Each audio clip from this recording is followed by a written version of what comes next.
And welcome back, everyone, to another episode of Beyond the Forecast. I am Chief Meteorologist Michael Stevens, and we are continuing our theme this week of fire weather, wildfire safety, just fire season awareness in general here throughout this week. And today, we are going to take you into an interview that meteorologist Haley Fiaschetti did with Jeff Vasher from the Michigan DNR. He is the protection manager for the Lower Peninsula, and we talked to him about the season and what we need to know about fire danger, as well as prescribed burns, as well as burn permits. And then we'll send it over to meteorologist John Gross. He'll tell us the difference between a fire weather watch and a red flag warning, as it is a little bit different than your traditional weather watches, warnings, and advisory. But we also take you into a look at our latest podcast that we shot this morning with meteorologist Haley Fiaschetti. Now, this day in weather history, back in April 9th of 1977, Jolo, West Virginia saw 15 and a half inches of rain in 30 hours. The region just absolutely drenched, and this created massive flooding. Now, areas were under more than 20 feet of water after the rains created that massive flooding. There were houses that were just buried in water. It was all spawned from a system very similar to what we've seen over the last 5-6 days, where it is just relentless rain. But they saw 15 and a half inches of rain in 30 hours. That is a lot of water. And not to mention springtime, it floods those waterways, which are already swollen, and you get massive flooding. Trivia time. Yesterday, we asked you, what year was the most active hurricane season on record? Was it 2016, 2020, 2019, or 2005? It was 2020. That was the year that we had more names than the alphabet. So after the alphabet, after you get through A to Z for hurricane names or storm names, you go into the Greek alphabet. So we had 30 named storms, 30 named hurricanes that year. That was a lot. Today, trivia, we are asking you, what measures rain? Is it a water holder? Is it a measuring cup? Is it a rain gauge? Or is it just rain? Let us know. QR code over there on the left. You can actually scan it, weigh in. We'll see all the analytics where everyone falls. But what measures rain? Weigh in. Viewer photo of the day. This is a really cool photo. And this one was sent in from Karen Jarima. And this is brought to you by Great Rooms. She sent us this amazing picture of two sandhill cranes enjoying her food plot. Check that out. I love sandhill cranes. They're absolutely amazing creatures. And we had a set here at our studio in Cadillac, and they had a little one, and we called him Junior. And he would just walk around with mom and dad, squawking around. Pretty cool. But I always love seeing sandhill cranes. In fact, I even wrote a paper on them in 6th grade. I'm fascinated with cranes for some reason. But Karen, thank you so much for sending in that picture, and thank you to Great Rooms for sponsoring viewer photo of the day. Now, getting into our show, we're going to send it over to meteorologist Haley Fiaschetti, who is sitting down with an interview for Jeff Vasher, who is part of the Michigan DNR, and also lets us know what to expect for fire season, what they're prepping for, and how they get ready for fire season. We'll have all that right after the break.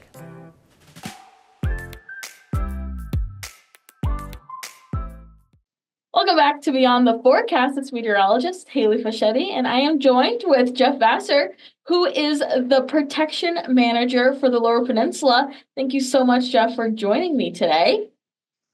Yeah. So this week we're talking about fire danger, fire weather, heading into this season.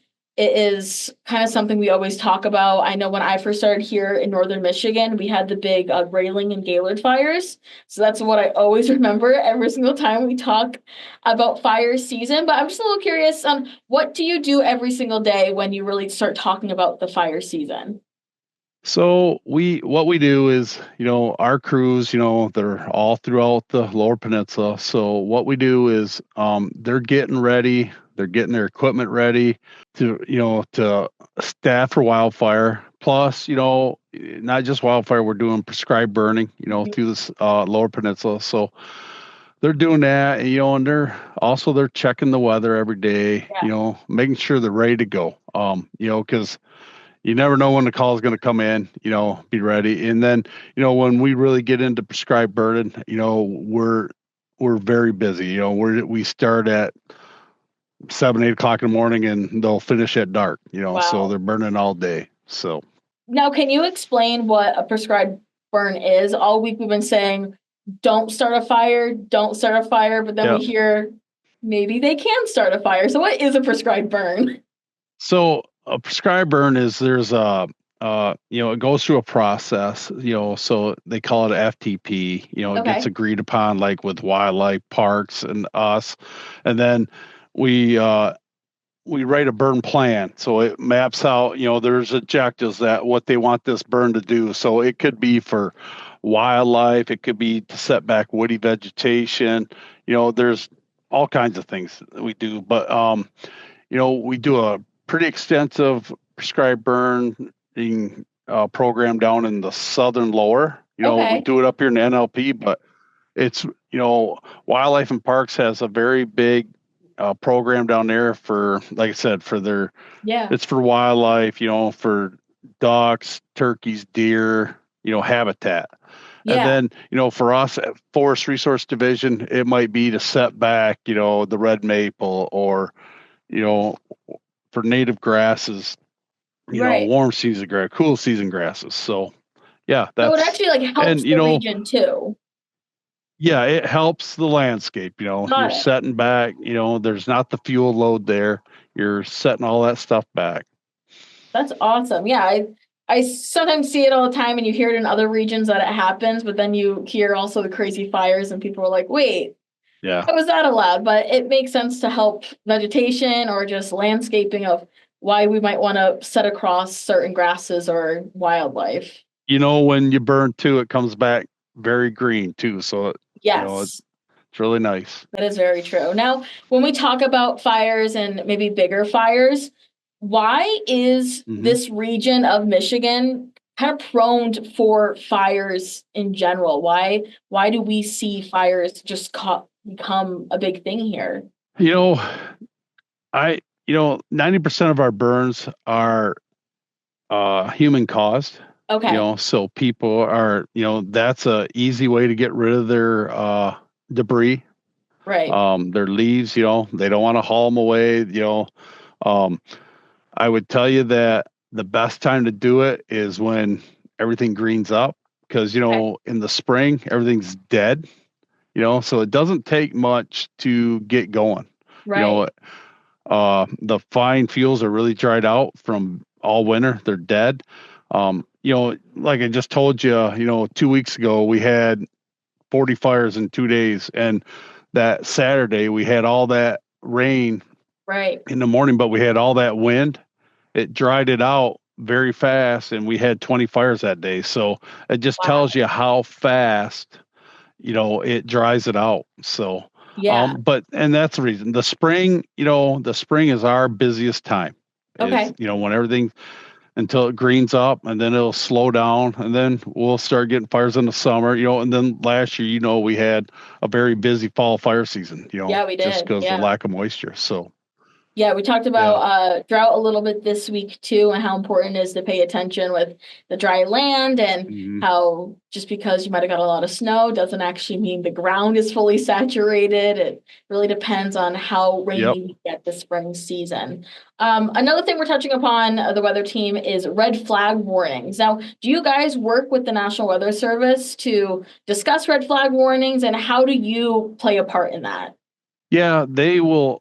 If they see like the conditions getting, for a red flag warning, they will contact us, and they contact the Forest Service, and then they'll contact the Bureau of Internal Indian Affairs there, BIA.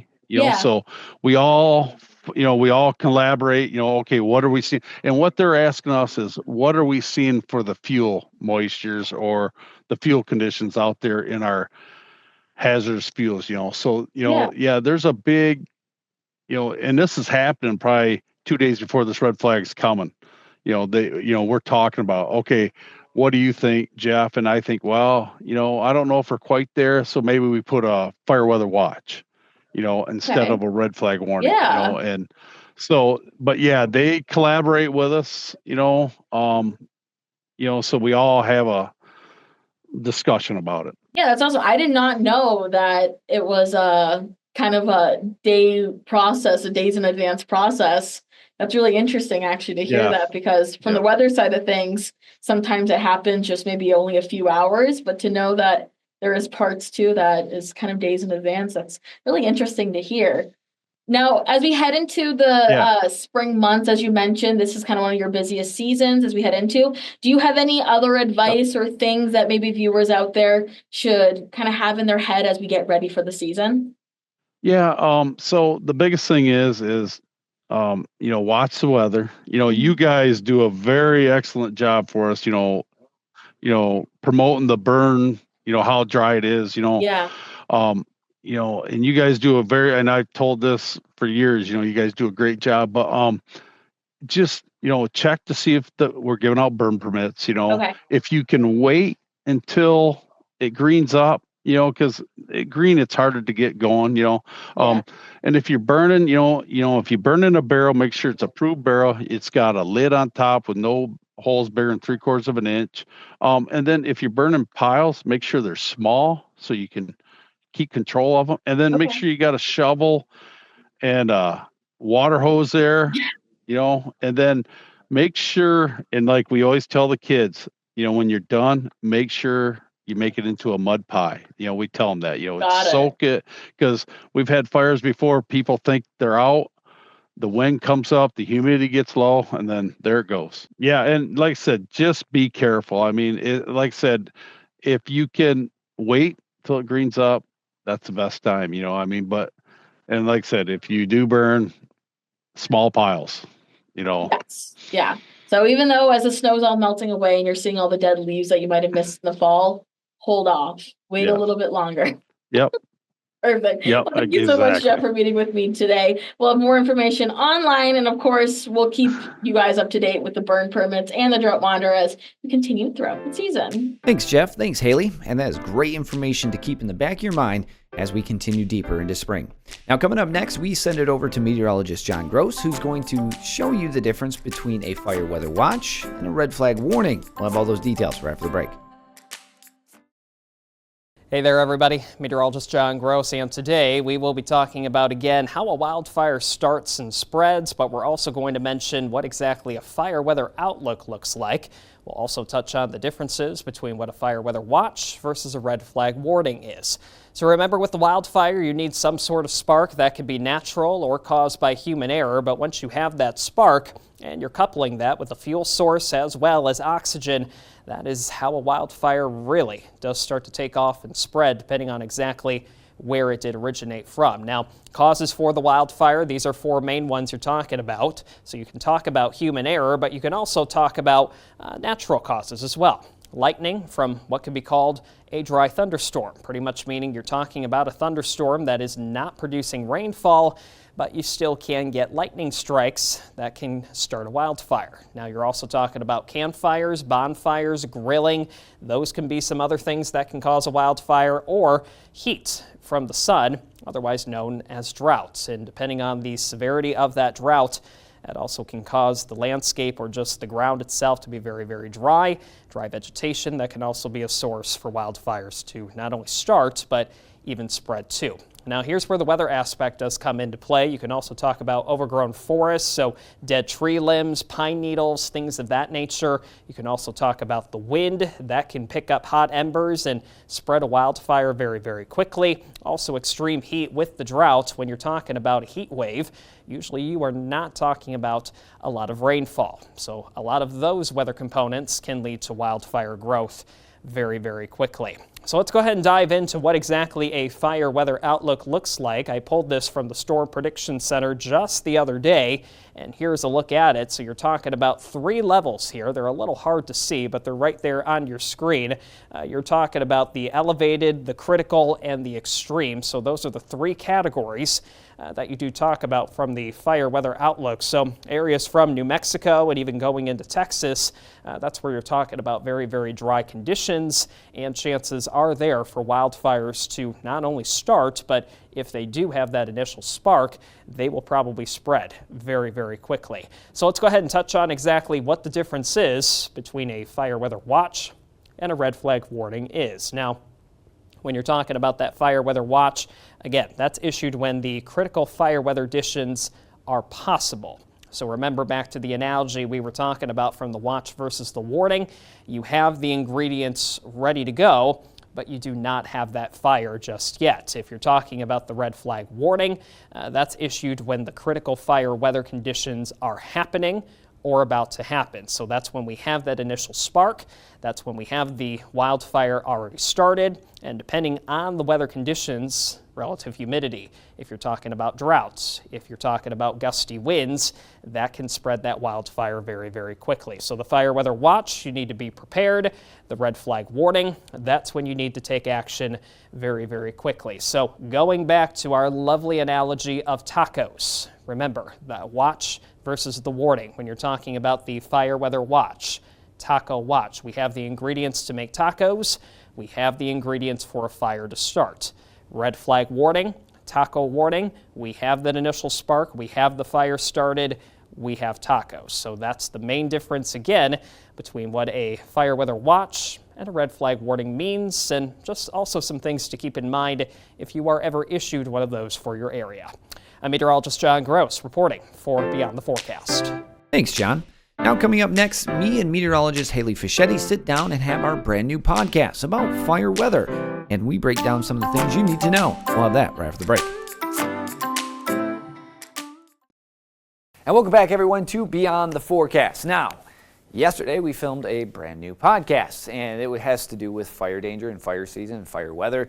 And me, meteorologist Haley Fiaschetti, we discuss with you everything you need to know about fire danger and fire weather and fire safety and what Northern Michigan really has to do to prep for that fire season. So we sat down, we talked, and we discussed with you, the viewers, and you can watch it on the Beyond the Forecast Facebook page, the 910 News YouTube channel, and you can listen to it or watch it wherever you get your podcasts. But here's a little sneak peek from that segment as we discuss with you fire danger. So, let's talk about prescribed burns first. Yes. Because I just heard on the radio they're doing a big old prescribed burn at the Sleeping Bear Dunes. Okay. Something like 1,700 acres or Wow. something like that. But prescribed burns are actually a good thing. Yes. It actually returns Earth and Mother Nature to a state of regrowth and new life, and it keeps the potential for wildfires down. A lot of people might get prescribed burns mixed up with other things like clearing and deforestation. Yes, exactly. Yeah. I think that's where a mix-up happens with a lot of people. But prescribed burns are essentially a way for Mother Nature to restart and then regrow. And one prime example of that, my good buddy that I went to high school with, played hockey with, he's the main biologist for the Wild Turkey Federation. Cool. And they helped in Baldwin. They took a big swath of land where there was this butterfly that was endangered species. And it's like the main spot for this butterfly. Got it. It's I think it's called the blue Carner butterfly or something like that. Anyway, they were down to just a few hundred, and they got this land in Baldwin and swept it through, prescribed burned it. Yeah. And they returned it to these savannas of hundreds of years ago. Wow. And the butterfly thrived. They have wildfires there that they haven't seen in years upon years. Wow. And so, when you take back the land to what it should have been many, many years ago, because all these forests that you see in Michigan, they were planted and overtook. Like, a lot of hunters might think, hey, these woods are great for hunting. Not necessarily. No. It's just overgrowth. So when you return it back to what it natively is, you start getting native species back. Yeah. And that's what a lot of prescribed burns do, but at the same time keeps that threat of wildfire Exactly. down. So there you go. That is our show for today. And if you do want to catch up on any episodes that you might have missed, they are all over on the 910 News YouTube channel, or you can go to Beyond the Forecast webpage, or if you want to catch some sneak peeks or clips, those can also be found on the Beyond the Forecast webpage as well. So for myself, as well as meteorologist John Gross, meteorologist Haley Fiaschetti, thank you so much for spending your afternoon with us, learning a little bit about weather as well as science. And we'll be back right here tomorrow, 4:30, with more Beyond the Forecast. Take care, everybody.